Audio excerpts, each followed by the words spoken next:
गृह मंत्री अमित शाह आज 2 दिवसीय दौरे पर तमिलनाडु पहुंचे थे और चेन्नई एयरपोर्ट पर उनका ऐसा स्वागत हुआ कि अमित शाह पैदल ही सड़क पर निकल पड़े।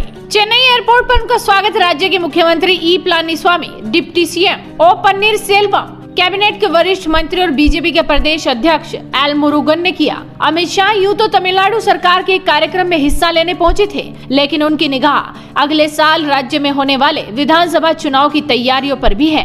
बीजेपी ने राज्य में अगले साल के चुनाव के लिए माहौल तैयार करने की कवायद अभी से शुरू कर दी है। इसकी बानगी आज चेन्नई एयरपोर्ट के बाहर देखने को मिली, जहां भारी संख्या में बीजेपी और राज्य में उसकी सहयोगी पार्टी AIADMK के समर्थक अपनी अपनी पार्टियों के झंडों के साथ अमित शाह के स्वागत के लिए मौजूद थे। इतनी भारी संख्या में मौजूद समर्थकों को देखकर अमित शाह ने अचानक अपनी गाड़ी रुकवाई और बाहर उतरकर पैदल चलने लगे। अमित शाह ने भारी सुरक्षा के बीच हाथ हिलाकर समर्थकों का अभिवादन किया। अपने नेता को अपने बीच देखकर बीजेपी समर्थकों में भी गजब का उत्साह देखने को मिला और नारेबाजी कर उन्होंने भी अमित शाह का चेन्नई में स्वागत किया।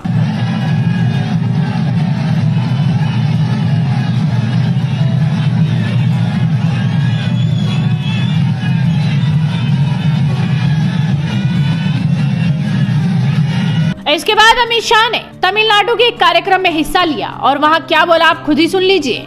नरेंद्र मोदी जी के राष्ट्रीय राजनीति में आने के बाद देश भर में भ्रष्टाचार, परिवारवाद और जातिवाद, ये तीनों को समाप्त करने की एक लड़ाई लड़ी है नरेंद्र मोदी जी ने। भ्रष्टाचार और जातिवाद की बात बाद में करूंगा, पहले मैं परिवारवाद की बात करना चाहता हूं।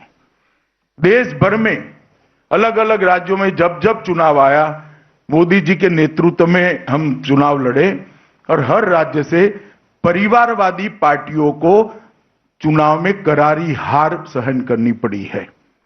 अब तमिलनाडु की बारी है, यहां पर भी एक परिवारवादी पार्टी चलती है जो डेमोक्रेटिक वैल्यूज पर नहीं चलती, परिवार को ही आगे बढ़ाकर अपनी राजनीति करती है। मुझे पूरा भरोसा है कि यहां पर आने वाले चुनाव में जब चुनाव होगा तब परिवारवादी शक्तियां समाप्त हो जाएगी और लोकतांत्रिक शक्तियां, डेमोक्रेटिक शक्तियां आगे बढ़ेगी। और मित्रों, बड़ा आश्चर्य होता है जब कांग्रेस और डीएमके के मित्र भ्रष्टाचार की, करप्शन की बात करते, जिनके नेतृत्व में 2G स्कैम हुआ, लाखों करोड़ों रुपए का भ्रष्टाचार हुआ, उनको क्या अधिकार है भ्रष्टाचार के लिए, करप्शन के लिए बोलने का।